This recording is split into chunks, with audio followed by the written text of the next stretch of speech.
बिस्मिल्लाहिर्रहमानिर्रहीम। अस्सलाम वालेकुम। लाइव विद शिराज के साथ मैं हूँ शिराज अहमद शिराजी। आज की व्लॉग में बात करेंगे क्या बल्ला पाकिस्तान तहरीक इंसाफ के पास रहेगा या फिर नहीं। आज इंतहाई अहम जो सबसे अहम डेवलपमेंट है वो ये है कि आज इलेक्शन कमीशन ने भी बाकायदा तौर पर सुप्रीम कोर्ट से रुजू कर लिया है। जो परसों हमने देखा था कि फैसला आया था पेशावर हाई कोर्ट का कि बल्ला पाकिस्तान तहरीक इंसाफ के पास ही रहेगा, और पेशावर हाई कोर्ट ने तमाम फरीकैन को नोटिस जारी कर दिए थे। तो आज बाकायदा तौर पर इलेक्शन कमीशन की जानिब से ज़राए ने दावा किया है कि इलेक्शन कमीशन जो है वो सुप्रीम कोर्ट जाएगा, सुप्रीम कोर्ट से रुजू करेगा इस फैसले पर। इसके साथ साथ कल हमने देखा था कि अकबर इसबावर जो कि पाकिस्तान तहरीक इंसाफ के बानी रुकन है, उनकी जानिब से भी ये कहा गया था कि जैसे ही उनको नोटिस मिलता है तो वो सुप्रीम कोर्ट से रुजू करेंगे। यानी पाकिस्तान तहरीक इंसाफ का जो बल्ले का इंतखाबी निशान है वो ख़तरे में, क्योंकि अगर सुप्रीम कोर्ट से दो फरीकैन रुजू करते हैं तो पाकिस्तान तहरीक इंसाफ के लिए ख़तरे की गारंटी जो है बच सकती है। इसके अलावा आज इलेक्शन कमीशन में अहम इजलास हुआ इंतखाबात के हवाले से, इंतखाबात की सिक्योरिटी के हवाले से, और इलेक्शन कमीशन ने ये दावा किया है, ये बात उनकी तरफ से सामने आई है एक मेंबर की तरफ से कि इस वक्त जो मुल्की हालात है या फिर जो अदालतें मुख्तलिफ फैसले दे रही है तो वो इलेक्शन पर असरअंदाज हो रहे हैं, और ऐसे हालात में इंतखाबात जो है वो कराना मुश्किल है। यानी इलेक्शन कमीशन की जानिब से साफ तौर पर यह कहा गया है कि 8 फरवरी को इंतखाबात कराना उनके लिए मुश्किल हो जाएगा, उनके लिए मुमकिन नहीं होगा।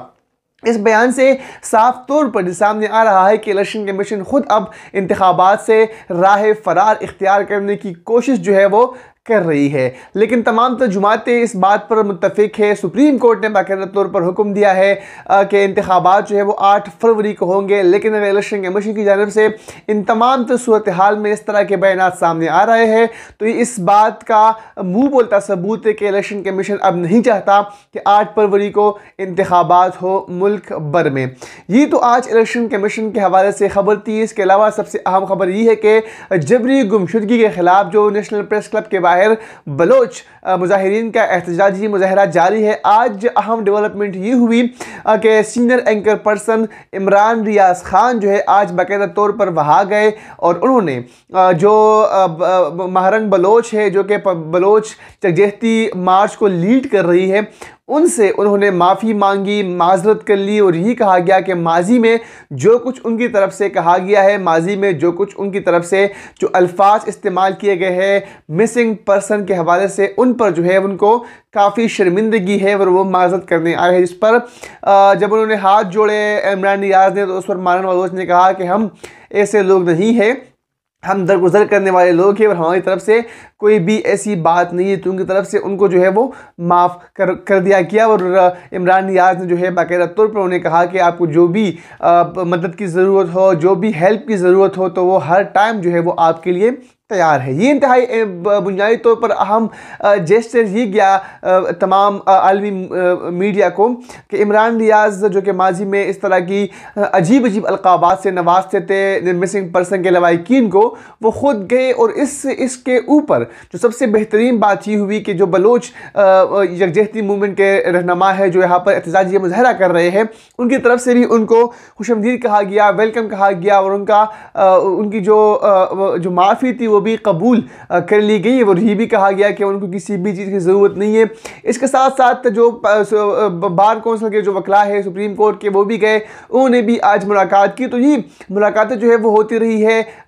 जो एहतजाजी मुजाहरे पर बैठे जो मुजाहिरीन हैं उनसे, और अब देखना होगा कि उनका जो मुजाहरा है वो कब तक जारी रहता है। क्या हुकूमत जो है वो उनके मुतालबात मानने को तैयार है, या जो लापता अपराध है क्या उनको बाजियाब करवाना इन तमाम सूरत हाल में मुमकिन हो सकेगा। लेकिन यहाँ पर काबिल गौर बात ही भी है कि जो स्टूडेंट को गिरफ्तार किया गया था नेशनल प्रेस क्लब से, उनमें से कल परसों रात जो है तकरीबन 50 के करीब जो स्टूडेंट थे, जो मुजाहिरीन थे, उनको जो है वो पुलिस ने रिहा कर दिया है। अब आज डॉक्टर ज़हीर बलोच जो कि PhD डॉक्टर भी है, उनको गिरफ्तार किया गया था। आज उनको बाकायदा तौर पर रिहा कर दिया गया है बेल पर।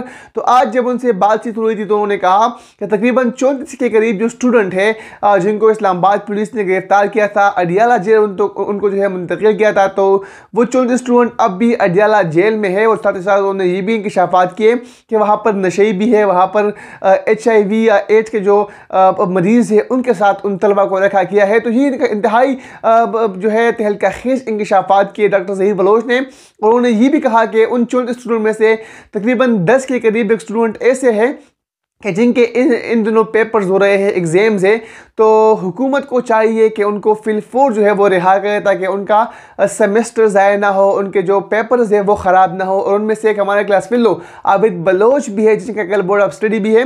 तो अब देखते हैं कि उनका क्या होता है, उनको रिहाई मिलती है या फिर नहीं।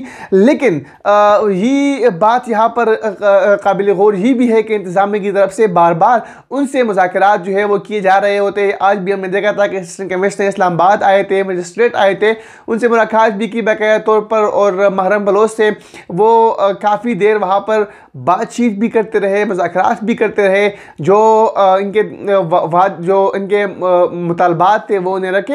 अब देखते हैं कब तक वो यहाँ पर एहतजाजी मुजाहरा करते हैं, कब तक उनके मुतालबात जो है वो तस्लीम किए जाते हैं। कल नए व्लॉग में आपकी खिदमत में दोबारा हाजिर होंगे एक नए टॉपिक के साथ, नए मौजू के साथ। तब तक के लिए अपने मेज़बान शिराज अहमद शिराजी को इजाज़त दीजिए। अल्लाह हाफ़िज़।